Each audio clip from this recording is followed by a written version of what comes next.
వాళ్ళందరికీ నమస్కరిస్తూ, అలాగే ఈ సభకు వీచేసిన మీ అందరికీ నా హృదయపూర్వక నమస్కారాలు. ఈ గడ్డను పుట్టి ఈ గంగను తాగి ఈ గాలిని పీల్చి ఈ తల్లి ప్రేమ పొంది, అలాగే మెజారిటీ అంటూ లేదు, మైనారిటీస్ లేకపోతే it is only the minorities that make the majority. మన మైనారిటీ సోదరులందరికీ నా హృదయపూర్వక నమస్కారాలు చెప్పుకుంటూ, ఎస్పెషలీ మన దూదేకుల వాళ్ళకి తప్పకుండా వాళ్ళు కోరిందంతా మన బంగారు బిడ్డ మా జగన్ బాబు ఆధీనంలో తప్పకుండా జరుగుతుంది. వాళ్ళు కోరుకున్నవన్నీ శాంక్షన్ అవుతుంది. ఎందుకంటే నేను హైదరాబాద్లో కానీ మెడ్రాస్లో కానీ ఆయన గురించి పత్రికల్లో చదివాను, పేపర్లలో చదివాను. అసలు ఇది ఎంతవరకు నిజం ఏంటి అని తెక్కలకు వచ్చాను. తెక్కలకు వచ్చి ఆయనతో పాటు 5.5 కిలోమీటర్లు నడిచాను. టోటల్ 8 కిలోమీటర్స్, 8 to 10 కిలోమీటర్స్ నడుస్తాడు ప్రతిరోజు. ఆయనకి ఆనవాయితీగా ఆయనకి కామన్ అయిపోయింది. బట్ నాకు 5.5 కిలోమీటర్స్ నడిచేటప్పటికీ నాకు అసలు కళ్ళు తిరిగిపోయినాయి. ఆ 5.5 కిలోమీటర్స్లో నేను చూసింది ఏంటంటే, మా జగన్ బాబు ప్రతి అడుక్కి ముసలమ్మ రావడం, ఆవిడని కౌగిలించుకోవడం, పిల్లలు రావడం, ఆ పిల్లలతో సెల్ఫీలు తీయించుకోవడం, ముసలాయన ఎవరు చెప్పులు ఉడిపోతే చెప్పులు కాళ్ళకు తగ్గించడం. ఏంటండి జగన్ గారు అవసరమా? నిజం చెప్పండి. ఆయనకుండే భార్యకి 2 బంగారు పిల్లలకి, అందులో ఒక అమ్మాయి ఎమ్మెల్యే ఫైనాన్స్లో గోల్డ్ మెడలిస్ట్, 15 లక్షల మందిలో నంబర్ 1 వచ్చింది. హ్యాపీగా ఆయన ఏ అమెరికాలోనో, ఏ యూకేలోనో, లండన్లోనో జాలీగా ఉండొచ్చు. కానీ నో, మా నాన్నగారి ఫోటో ప్రతి ఇళ్లలో ఉంది, ప్రతి ఆంధ్రప్రదేశ్, ప్రతి ఆంధ్ర ఇల్లులో ఉంది. అలాగే నా ఫోటో, మా నాన్నగారి ఫోటో ప్రతి ఆంధ్రవాడి మనసులో ఉండాలి. That is my dream, that is my ambition అని జనం కోసం వచ్చేసి జనం ప్రేమని గెలుచుకున్నాడు. అలాగే జనం కూడా జగన్ని అలా కౌగులించుకున్నారు. That is the relationship. డబ్బు ఏంటంటే ఇవాళ వస్తుంది, రేపు పోతుంది. That is not permanent. But జనం ఆశీర్వాదం కావాలి, జనం మనసులు కావాలి. ఈ ప్రపంచం మొత్తం మీకు ఇచ్చేస్తానండి, ఓకే? మీరు ఎవరైనా సరే మొత్తం ఇచ్చేస్తాను, కార్లు, విమానాలు అన్నీ ఇచ్చేస్తాను. కానీ ఒక్క మనిషి ఉండరు. ఏం చేసుకుంటారండి? మనిషికి మనిషి కావాలి, మనిషికి ప్రేమ కావాలి. ఆ ప్రేమనే ఈ వైఎస్ఆర్సీపీని ముందుకు సాగనిస్తుంది. That is love. Love is the greatest weapon for YSRCP. ఇకపోతే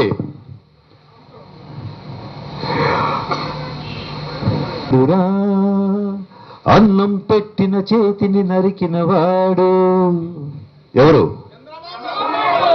ఎవ్వడురా జన్మను ఇచ్చిన తల్లిని తిట్టినవాడు. ఎందుకంటే కాంగ్రెస్ లో ఉండి కాంగ్రెస్ని తిట్టి టీడీపీలోకి వచ్చాడు. సరే, టీడీపీలోకి వచ్చి మామూలుగా ఉన్నాడా? గుండెపోటు పొడిచాడు. ఎవరిని? సొంత మావగారిని. సో టీడీపీ ఎవరిదండి అసలు? రామారావు గారిది, ది గ్రేట్ లెజెండ్ రామారావు గారిది. ఈయన తీసుకుని సరిపొడిచాడు. అలాగే ఫస్ట్ కాంగ్రెస్కి ఒక అవకాశం ఇచ్చాం, ఇందిరాగాంధీ అమ్మకి ఒక అవకాశం ఇచ్చాం. నెక్స్ట్ మన లెజెండరీ రామారావు గారికి ఒక అవకాశం ఇచ్చాం. ఆయన వెన్నుపోటు పొడిచి అవకాశం ఇవ్వకుండానే ఈయన తీసుకున్నాడు. అయినా కూడా జనం ఆయన క్షమించి ఒక 2 సార్లు అవకాశం ఇచ్చారు. తర్వాత మన రాజన్న బ్యూటిఫుల్, ఆయన పాదయాత్ర చేశాక ఆయనకు ఒక ఫెంటాస్టిక్ అవకాశం ఇచ్చాం. మళ్ళీ రాజన్న మనలో లేరు, ఆయన స్వర్గస్థులు అయిపోయారు. అప్పుడు మళ్ళీ ఇతను దూరి అప్పుడు కూడా జనం క్షమించి ఇతనిచ్చాడు. కానీ promises are deep, but promises are never to keep. That is the motto of Chandrababu Naidu. అన్ని ప్రామిసెస్ చేస్తాడు, ఇది ఇస్తాం, కానీ నో యాక్షన్. బట్ మా బంగారు Jagan promises and immediate action. అది నేను చూశానండి. ఆ ప్రజల్లో ఆయన నడుస్తుంటే నేను అబ్జర్వ్ చేశాను ఆయన ఫేస్ ఎక్స్ప్రెషన్ని. ఎక్కడైనా కొంచెం కోపం ఉంటుందా, కొంచెం ఇరిటేషన్ ఉంటుందని. ఆ బిడ్డ అసలు ఎంత నవ్వుతూ, ఆ స్మైల్తో, అలాగ ఎండ చెమట వస్తున్నా సరే అలాగా అందరినీ కౌగులించుకుంటూ చేసుకుంటూ ఆయన హ్యాపీగా నడిచెళ్తుంటే అసలు నేను స్టన్ అయిపోయాను. అసలు ఆ బుద్ధుడిలో కనిపించిన ఆ ట్రాన్స్, ఆ శాంతమూర్తి ఆయన ఫేస్లో కనిపించింది. సో అతను మన జనానికి తప్పకుండా బంగారు బాట పరుస్తాడండి. I promise you that Andhra Pradesh will see a golden age. ఇప్పుడు గోల్డెన్ ఏజ్ ఆఫ్ గుప్తాస్ హిస్టరీలో మనం ఎలా చదువుకున్నాం, అలాగే రాబోయే హిస్టరీలో మన జగన్ బాబు హిస్టరీ పుస్తకాల్లో, అన్ని పుస్తకాల్లో, తెలుగు హిస్టరీ పుస్తకాల్లో ఉంటాడు. ఆ పేరు శాశ్వతంగా ఉండిపోతుంది. ఎందుకంటే మనం బంగారు బాట చూడబోతున్నాం. మనం అందరికీ ఒక ఛాన్స్ ఇచ్చాం. ఇందిరాగాంధీకి ఛాన్స్ ఇచ్చాం, రామారావు గారికి ఛాన్స్ ఇచ్చాం, చంద్రబాబుకి చంద్రబాబు వెన్నుపోటు పోటీ తీసుకున్నాడు, అది వేరే విషయం. తర్వాత రాజన్నకి, ఇప్పుడు మన జగన్ బాబుకు ఛాన్స్ ఇద్దాం. అది మన డ్యూటీ. మన ఆంధ్ర ప్రజలు కూడా తప్పకుండా ఇస్తారు. ఎందుకంటే వీళ్ళందరూ పరిపాలన చూసేశారు. బట్ రాజన్న జనం కోసం ఆ ఆరోగ్యశ్రీ కానీ, ఆ రైతు బంధువు కానీ, 108 అంబులెన్స్ కానీ అలాంటి అద్భుతాలు చేశారు. అంతకంటే కొన్ని 10 రెట్ల అద్భుతాలు మన జగన్ బాబు మనకు చేయబోతున్నాడు. మనకు బంగారు బాట పడుస్తాడు. సో మనందరం జగన్ గారికి తప్పకుండా ఓటేసి భారీ మెజారిటీతో, మామూలు మెజారిటీతో, భారీ మెజారిటీతో గెలిపిస్తే 5 ఏళ్ళు కాదు 25 ఏళ్ళు ఆయన సీఎంగా ఉండాలి. ఆంధ్రాన్ని బంగారు బాటలో నడిపించాలి. నడిపిస్తారు కదా, అక్కర్లేదు. మీ చప్పట్లో మీ కరాల ధ్వనిలోనే తెలిసిపోయింది. తప్పకుండా జగన్ బాబు మనకు సీఎం అవుతాడు. మనకు బంగారు బాట వస్తుంది. మనం golden golden golden golden golden Andhra Pradesh చూడబోతారు. Thank you. I love you one and all. I love you very much. God bless you and I need all your blessings.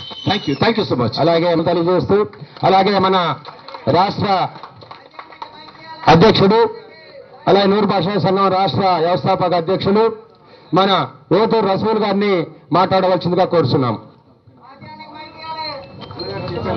ముఖ్యమైన నా తమ్ముడితో సమానమైన మన ఇమాం బాషాకి నేను కృతజ్ఞతలు చెప్పుకుంటున్నాను. Thank you. అలాగే మన బాలినేని నాకు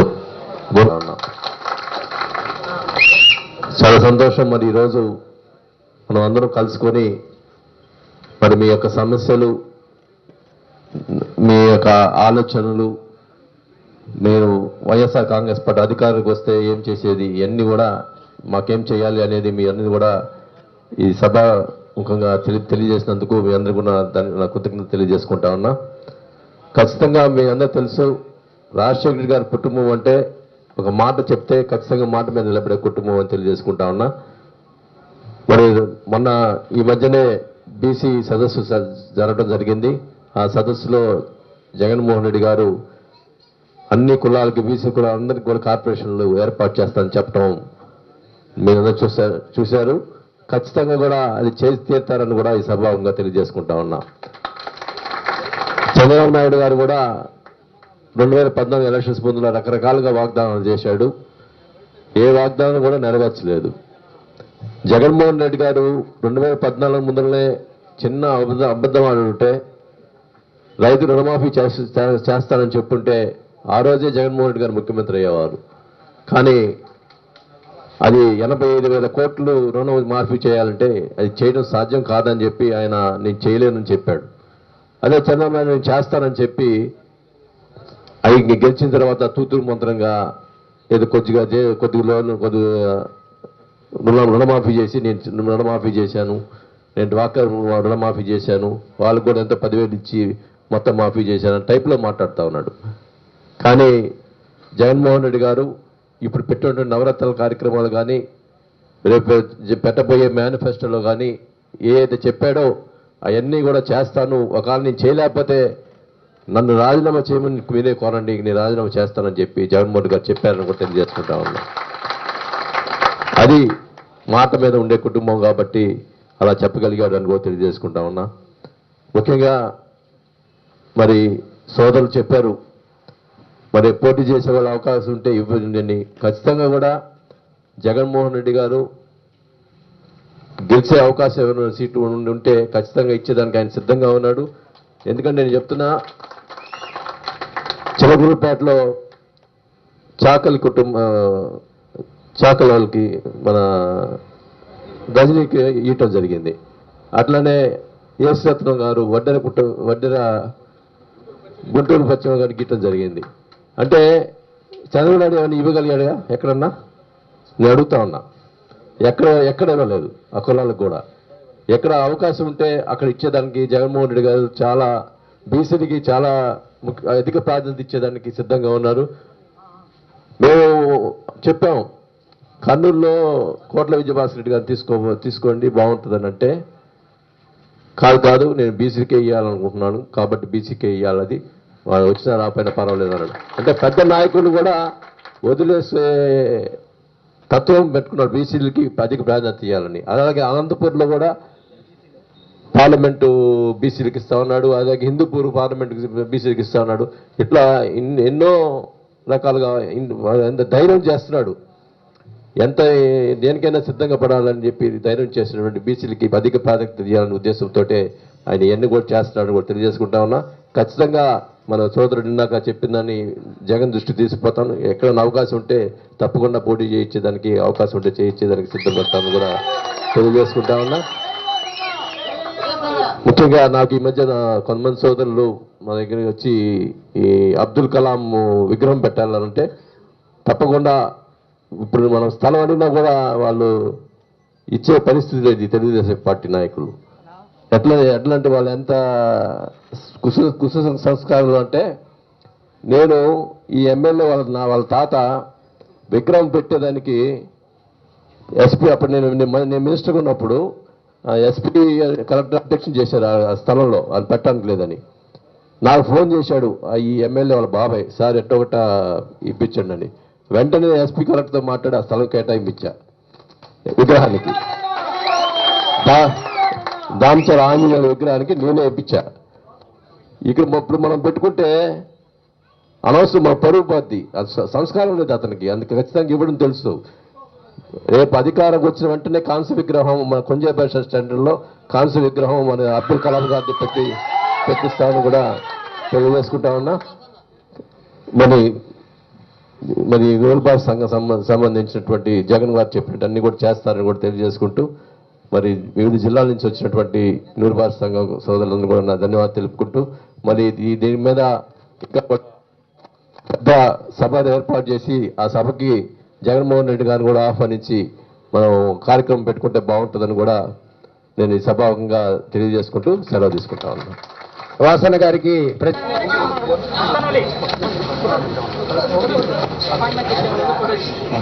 షేక్ శ్రీనివాస,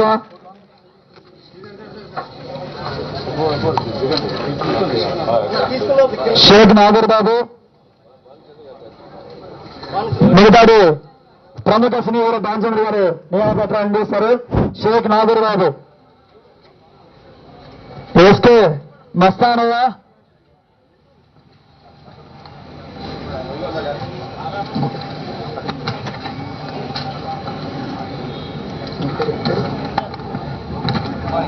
ఎన్నో క్రిమినల్ కేసులు భరించినటువంటి వ్యక్తి మట్టిపాటి భాష కూడా ఒకరు.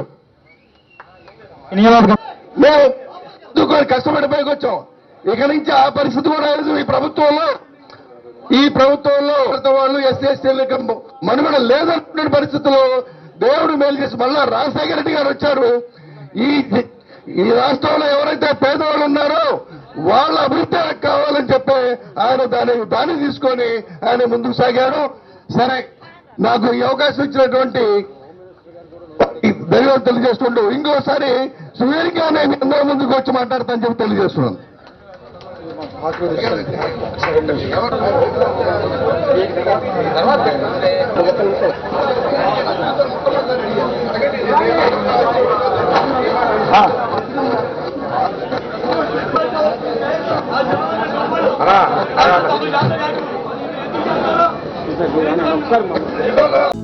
హలో, మిమ్మల్నే.